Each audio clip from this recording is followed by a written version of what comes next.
El hombre de la cámara, una de las películas más significativas de Dziga Vertov, cumple en esta oportunidad 80 años de lo que fue su estreno original, que fue en el año 1929. Para conversar un poco acerca de las cuestiones estéticas, las cuestiones realizativas, las búsquedas formales y conceptuales del cine de Vertov y particularmente del hombre de la cámara, nos encontramos entonces, como decíamos, con Horacio Campodónico y un poco le vamos a preguntar ¿qué genera el hombre de la cámara en la historia del cine?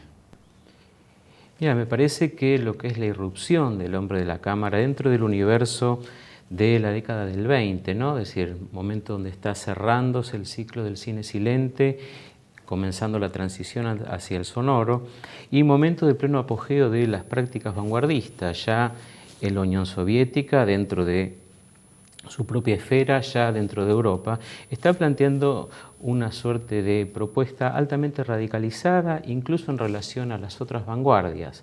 Tengamos presente un poco que para fines de la década del 20 ya ha cristalizado un modelo narrativo hoy por hoy conocido como clásico, que tanto Vertov como quienes lo acompañan vienen impugnando con toda una serie de manifiestos desde el año 22, 21, 22. ¿No? Esta suerte de poética de rechazos, que es lo que permitiría aglutinar a todas las vanguardias de la década del 20, las vanguardias de la entreguerra, de alguna manera están rechazando el principio de causalidad y la narración lineal, ¿no? La noción de continuidad y toda esta serie de elementos que habitualmente suelen ser designadas como lenguaje cinematográfico. Pensemos en todo caso que las vanguardias en el periodo de entreguerras, ya las plásticas, ya las teatrales, ya las cinematográficas, justamente lo que están haciendo presente, lo que están señalando, es que el objeto estético que están proponiendo hacia el público es fruto de una construcción, y que esos elementos que participan de esa construcción se están haciendo visibles, presentes. Pensemos en los fotomontajes, en los objetos presentados por Marcel Duchamp, etc.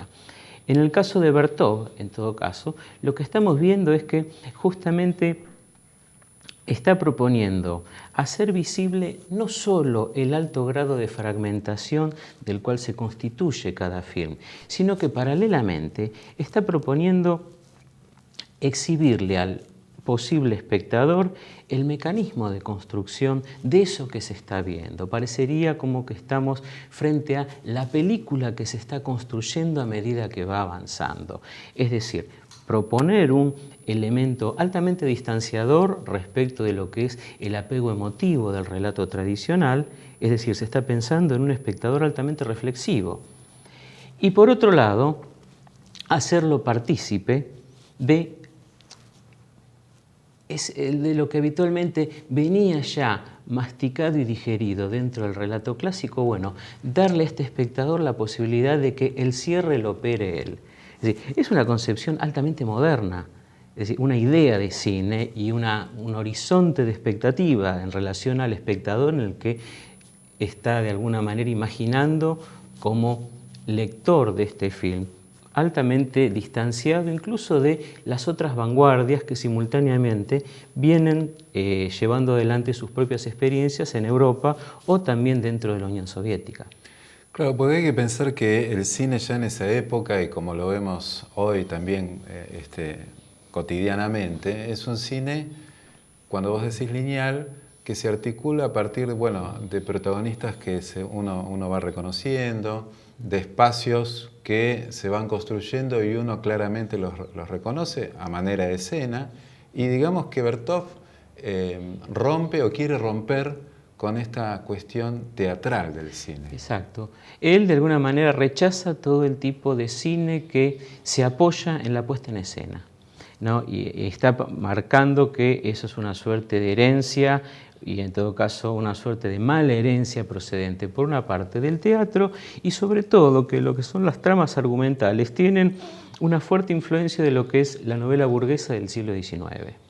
¿No? Incluso si él está de alguna manera planteando eso entre el 21 y el 22 con los primeros escritos, para el año 26 ya está haciendo una suerte de, además de criticar el cine que se produce externamente a lo que es la lógica de producción de la Unión Soviética, también dentro de los lineamientos internos. Y uno podría pensarlo desde este lugar, ¿no? Planteos altamente antagónicos respecto de lo que lleva adelante Vertov en relación a los distintos grupos Okinoks que están tomando registros de esa vida en simultáneo en distintos puntos de la Unión Soviética para después, en todo caso, mediante un tipo de práctica asamblearia, decidir qué es lo que va, qué es lo que no va, en qué lugar se colocan esos segmentos y cómo se edita completamente el material. En relación a lo que es el modo de construcción tradicional, pensemos en un Eisenstein o en un Pudovkin que manejan una estructura de tipo piramidal. Es decir, acá la noción de director, ¿no?, como vértice de esa estructura piramidal que baja línea, está de alguna manera reemplazada por una suerte de organización de tipo horizontal, ¿no? Y en términos asamblearios se resuelve cómo se arma la película. Pensemos en todo caso lo siguiente, que quizás puede sonar provocador, ¿no? Pensemos en el lugar que le otorgan en la Unión Soviética en todo ese cine de vanguardia, porque no dejan de ser vanguardistas ni las experiencias de Pudovkin, ni las de Eisenstein, ni las de Vertov. Pero como en todo caso en Eisenstein uno puede reconocer cierto tipo de herencia del melodrama decimonónico, el lugar que se le asigna a la mujer.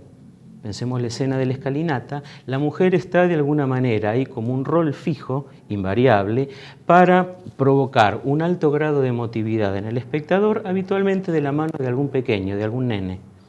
Que Estás hablando del acorazado, Potemkin, ¿no? Que sí. eso uno lo reconoce mucho en el cine de Griffith, ¿no? Una suerte de creyendo emotivo a partir de la localización de un personaje femenino y este tipo de ubicación, uno lo encuentra también en La Huelga, con ese nene cuando se escapa y va debajo de las patas de los caballos de los cosacos, etcétera, etcétera.